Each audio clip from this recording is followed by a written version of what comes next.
A paz do Senhor, meus irmãos. Estamos aqui para mais uma escola bíblica dominical online. Hoje, dia 31 de maio de 2020. E a lição que nós abordaremos nesta manhã é a lição de número 9. O tema dela é um chamado à adoração e um alerta. O texto áureo dela nos diz: vinde, adoremos e prostremo-nos, ajoelhemos diante do Senhor que nos criou. Salmo 95, 6. A verdade aplicada nos fala que a adoração envolve cântico, alegria, reverência, proclamação, mas também obediência. O Salmo 95 é usado como texto de referência. Os versículos 1, 2, 3, o 8, 9 e o 10. Vinde, cantemos ao Senhor, cantemos com júbilo a rocha da nossa salvação. Apresentemo-nos ante a sua face com louvores e celebremo-lo com salmos, porque o Senhor é Deus grande e Rei grande acima de todos os deuses. Não endureçais os vossos corações como em Meribá e como no dia da tentação no deserto. Quando vossos pais me tentaram, provaram-me e viram a minha obra. 40 anos estive desgostado com essa geração e disse: é um povo que erra de coração e não tem conhecimento dos meus caminhos. A introdução nos diz: os Salmos 95 e 81 são convocações ao povo de Deus para adoração, trazer à memória os poderosos feitos do Senhor e alertas para não negligenciar a relevância da confiança e obediência em todo o tempo. O tópico 1 nos faz um convite à adoração. O Salmo 95 é um convite à adoração e um alerta em relação ao ceticismo que atinge diversos servos do Senhor na caminhada cristã. Esse salmo, ele destaca alguns pontos que devemos observar quando louvamos ao nosso Senhor. O primeiro deles é que nós devemos louvar ao Senhor com alegria. Devemos nos apresentar diante dele com os nossos corações alegres, gratos, felizes por tudo que ele tem feito pelas nossas vidas, pela salvação das nossas almas, pela vida, por tudo que ele nos tem feito. Então, o louvor ao Senhor, a adoração ao Senhor, ela deve partir de um coração agradecido, alegre. Ela deve ser feita de forma alegre. Aí você vai me dizer, mas nem sempre dá para a gente estar alegre e louvar o Senhor. Não, realmente, há momentos em que a tristeza chega, a dificuldade chega, mas essa alegria que o Senhor nos proporciona por sermos salvos, por sermos ovelha do seu rebanho, ela permite que nós dirijamos ao Senhor com um coração agradecido. Então, nem sempre você vai conseguir louvar o Senhor alegre, mas com certeza estará com o coração grato a Deus por todos os seus benefícios. E o segundo ponto que devemos observar é que o louvor deve ser dirigido ao Senhor e não ao homem. Hoje em dia nós vemos muito louvores que exaltam a pessoa do homem, que exaltam o ser humano. Mas o louvor, a verdadeira adoração, ela é dirigida a Deus. Então, muitos que nós chamamos louvores hoje, na verdade, não são louvores. Eles não exaltam a Deus. O objetivo deles não é adorar a Deus, é exaltar feitos humanos. É dizer, muitas vezes, que seremos exaltados, que seremos engrandecidos. O foco não é Deus. O objetivo da adoração não é Deus. Então, isso não é um louvor. Isso é uma música, é uma melodia, é uma canção, mas não é um louvor a Deus. Pode ser um louvor ao homem, porque louvor não é dirigido apenas a Deus. Lá na frente eu falarei um pouquinho a respeito dessa distinção. O louvor, ele elogia, ele exalta. E nem sempre ele louva a Deus, exalta a Deus, elogia a Deus, magnifica a Deus. Muitas vezes esse louvor é dirigido ao ser humano. Então, não é um louvor a Deus, não é uma adoração. Quais são os propósitos das letras desses louvores, dessas canções que muitas vezes se intitulam louvor? Elas ressaltam a soberania e a graça de Deus, elas fortalecem o nosso relacionamento com Deus, elas anunciam o sacrifício vicário de Jesus Cristo.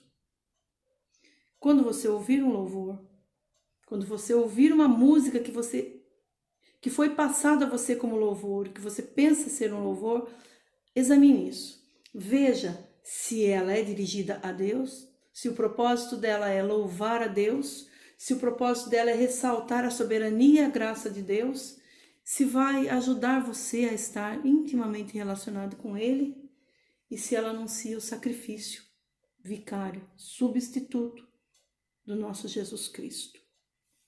O tópico 2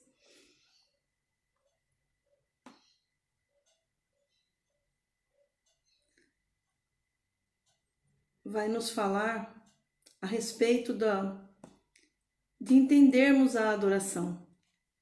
Muitas pessoas confundem adoração e louvor, mas a Bíblia, ela nos ensina que o louvor e a adoração, elas são distintas.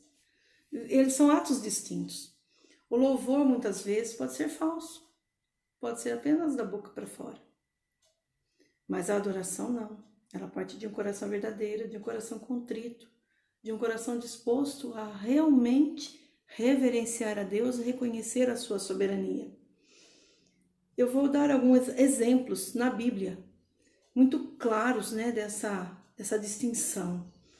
Deus falou a respeito do falso louvor ao povo de Israel através dos profetas.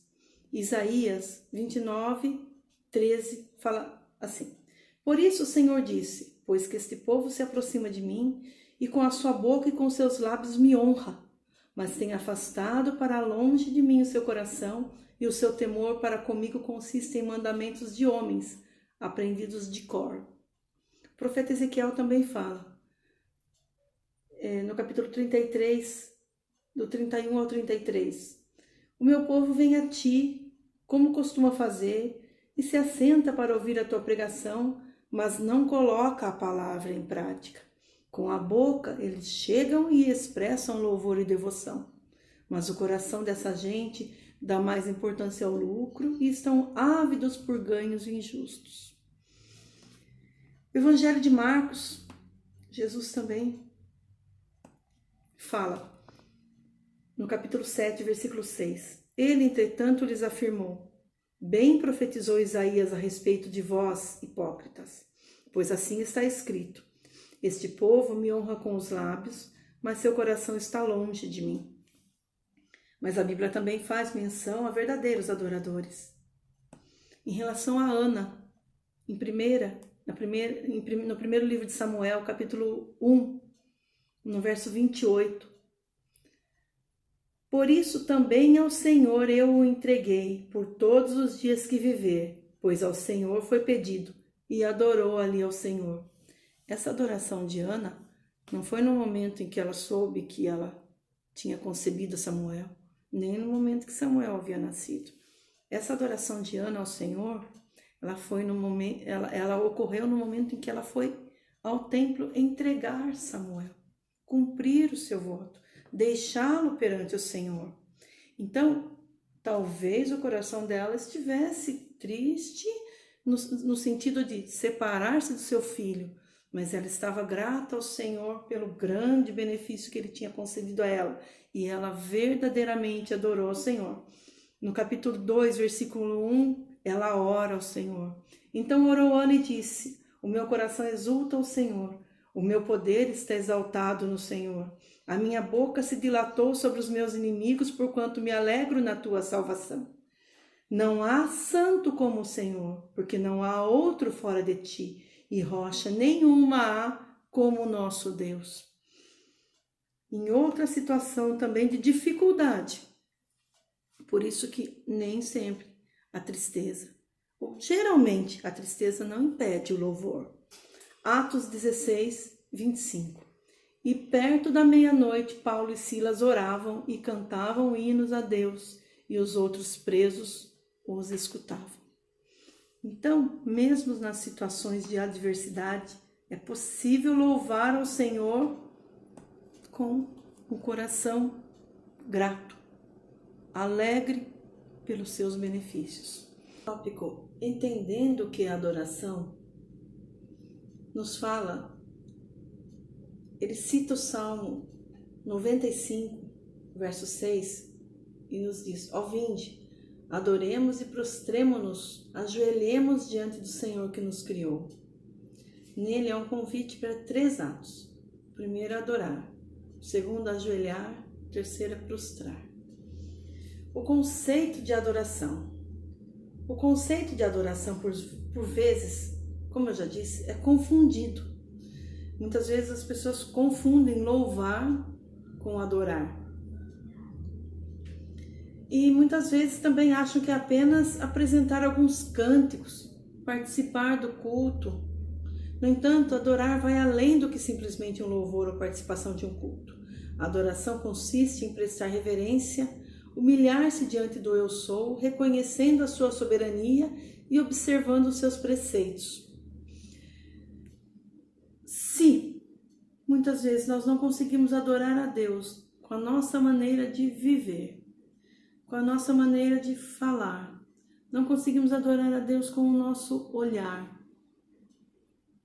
com os nossos ouvidos, com a nossa boca ao falar, com a nossa maneira de tratar o nosso próximo, o nosso colega de trabalho, o nosso colega de faculdade, o nosso colega de escola, o nosso familiar. Se nós não conseguimos adorar a Deus nesse momento, como poderemos dizer que estamos adorando o Senhor ao abrir a boca para cantar, para louvar a Ele através de uma música, de uma canção? O louvor, ele deve começar na nossa vida. A adoração ao Senhor, ela é prestada primeiramente com a nossa vida, no nosso viver. Se conseguimos adorar o Senhor no nosso dia a dia, durante a nossa vida, certamente conseguiremos adorar ao Senhor quando cantamos, quando entoamos um louvor ao nome dele. A forma de adoração. Ao conversar com a mulher samaritana, Jesus estabelece a forma como se deve adorar, quando ela lhe apresenta a questão quanto ao lugar onde se deveria adorar. Então nós vemos aqui que o primordial para nosso Deus não é o lugar onde o adoramos, e sim como o adoramos, de que forma estamos prestando a Ele esse louvor.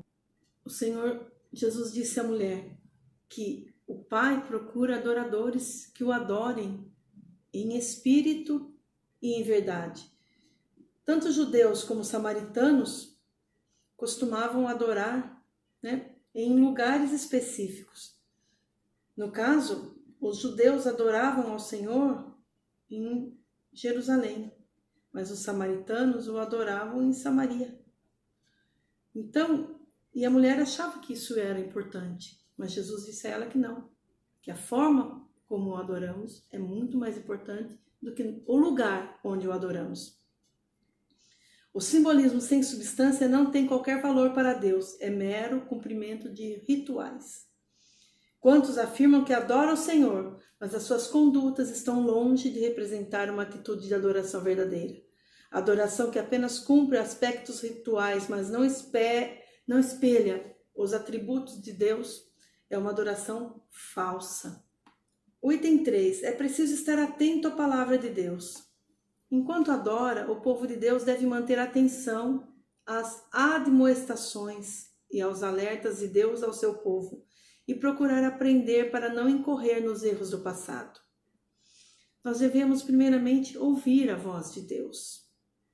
O Salmo 95 nos alerta para o dever de ouvir a voz de Deus. Precisamos entender o que vem a ser ouvir a voz de Deus. O salmista está falando de obediência. de observar os estatutos do Senhor e de seguir a sua vontade. Quando olhamos na Bíblia, quando lemos a Bíblia, quando estudamos a palavra do Senhor, quando nos pautamos nela para as nossas atitudes do dia a dia, porque o cristianismo, seguir a Deus, o servir ao Senhor, não é uma atitude que temos apenas quando vamos à igreja. Servir ao Senhor, seguir a Ele, é uma atitude de vida. Nós devemos viver para o Senhor. A nossa vida deve dignificar a Deus. A nossa vida deve adorar a Deus. A nossa vida deve engrandecer o nome do Senhor. Se eu tenho uma conduta de mentiroso, se eu não me comporto bem com as pessoas que estão sob meu comando, ou que estão ao meu lado, ou que trabalham comigo, se eu faço qualquer coisa para me beneficiar, ainda que eu venha prejudicar alguém, se eu minto para me eximir da minha responsabilidade, se eu não adoto uma conduta que glorifica ao Senhor, qualquer adoração que parta dos meus lábios é fingida. Eu não tenho uma conduta de adoração. Eu tenho apenas um falar de adoração. E isso daí, para Deus, não interessa. Ele não procura quem o adore da boca para fora. Ele procura verdadeiros adoradores. Então, meus irmãos, que nesta manhã nós possamos refletir como tem sido a nossa conduta como adoradores. Como estamos nos comportando diante de Deus? A nossa conduta diária, nosso viver, tem edificado o Senhor? Se Ele olhar para nós, para o nosso coração, aquilo que fazemos, aquilo que pensamos, quando estamos a sós, Ele aprova. Você pode olhar para Ele a qualquer momento e falar: Senhor, eu te adoro, eu te amo. E eu obedeço a Tua palavra porque eu te amo. Você, quando abre a sua boca para entoar um louvor ao Senhor, você é um verdadeiro adorador? Essa frase está bem na moda, né? Muitos falam. Você é um verdadeiro adorador, seja um verdadeiro adorador, eu sou um verdadeiro adorador. Mas o nosso viver é de um verdadeiro adorador? Que possamos refletir sobre isso. Que possamos prestar verdadeiramente um culto em adoração ao Senhor com o nosso viver, não apenas com a nossa boca. A conclusão nos diz: portanto, os salmos não são apenas hinos de adoração, mas também instruções e advertências para o povo de Deus não desprezar a importância da palavra de Deus e de cultivar uma vida de confiança e obediência ao Senhor. Então, dessa forma, que a nossa adoração não envolva apenas atos externos, que a gente não venha prestar ao Senhor um culto apenas quando estamos lá na igreja, quando chegamos, nos reunimos com todos, e aí levantamos as nossas mãos, fechamos os nossos olhos, cantamos, choramos, mas ao sair de dentro da igreja, a nossa conduta volta a ser a mesma. Irmãos, o Senhor não procura hipócritas. Ele não procura pessoas que fingem ser adoradores. Ele procura pessoas que o adorem verdadeiramente, em espírito e em verdade. Que o Senhor abençoe a cada um de vocês. Que possamos em breve estar juntos novamente, nos confraternizando, desfrutando dessa comunhão maravilhosa. E que você tenha um domingo excelente, abençoado. Deus abençoe a cada um em nome de Jesus.